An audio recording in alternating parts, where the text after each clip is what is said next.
I was living with my mom and she was on really bad drugs a lot. I was kicked out of my home. I was kept from my family. I never got that bond with them. Teens that are homeless experience such isolation that we're pretty much all they have. I did not have the best home life with my family. No drugs were involved, but they were just very abusive to me in almost every way you can think of since I was little. When I was like 15, me and my mom would bump heads because of her old girlfriend. At home, it was like I was getting pushed away from everyone. There was always arguments. My mom was on drugs really bad, and so she was always using, never home. I was always taking care of the kids, and so when I was here, it was kind of like I felt welcomed. I didn't really feel like I belonged there. So My Friend's Place is an overnight youth shelter and a 24-hour drop-in center.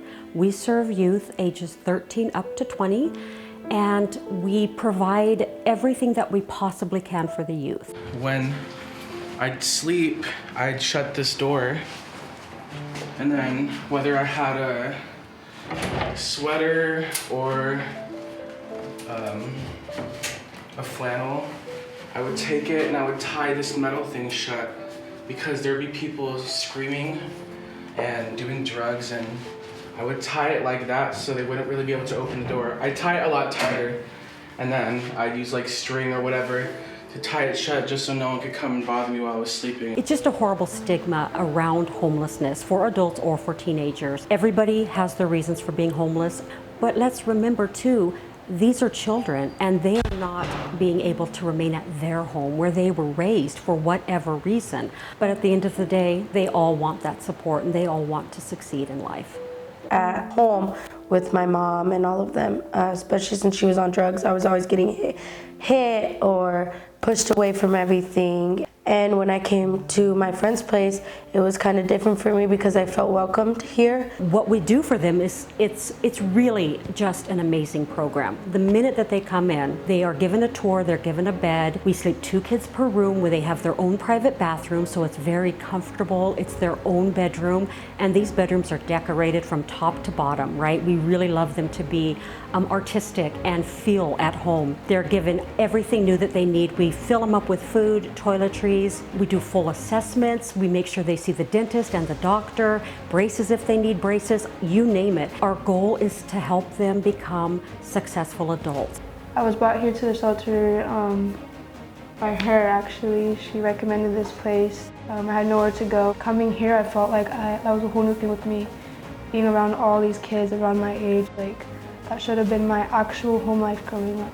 It just felt like a family, you know, it just felt really nice to have that. We've had teens live with us for over 3 years, so I would like people to understand that this isn't just an in and out shelter, it's a long-term solution to try and get these kids where they need to be. This becomes their home and these other kids become their family. You have your room, you have a bed, you have a shower, you have a pantry in there with hygiene. I mean, you're gonna feel welcomed here. Heather and Sienna, if you need like your social security, your ID, they help you get it. They help you pay for all of that. I would definitely recommend this place to somebody who needed it. We also have new programs we've implemented. So we have begun a life skills program where each kid does an assessment, and then we can figure out exactly where they're missing skills. And we're talking things as simple as cooking and doing laundry, riding the bus, things that'll help them in the community. We also began a behavioral health program. So each child is assessed for their behavioral health needs. The reasoning for this was so that we could create an independent plan for each kid that has a daily schedule when they're in school, when they're at work, when they have meetings, appointments. We're able to provide internet counseling for our teens because they are in desperate need of mental health services, which we just currently don't have in the Tri-Cities. I left here when I turned 18. I had an apartment to go to because of Heather and Sienna with the program that they had. I'm always welcome here, whether it was if I needed to eat, if I needed anything, they're always there for me. But we depend so much on our grants, our fundraising, and our community support. Tons of what we have was gifted to us from the community, and that is really how we remain successful. I came here with nothing, and people that donated and they're the ones who helped me get what I needed.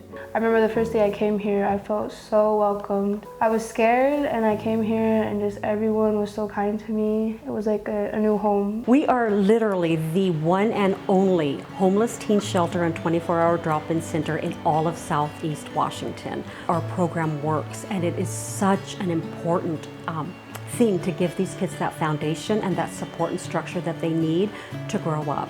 Without us, they're living in the parks, they're not finishing school, they're not getting jobs, and they easily would join our adult homeless population. And we don't want that. We do what we can to prevent that. They're just teens. They're just like the teens that are at home in your own homes or your grandkids or your neighbor's kids. They want to go to school, they want to get a job, they want to be successful. They just need a foundation, and that's what we're here to provide.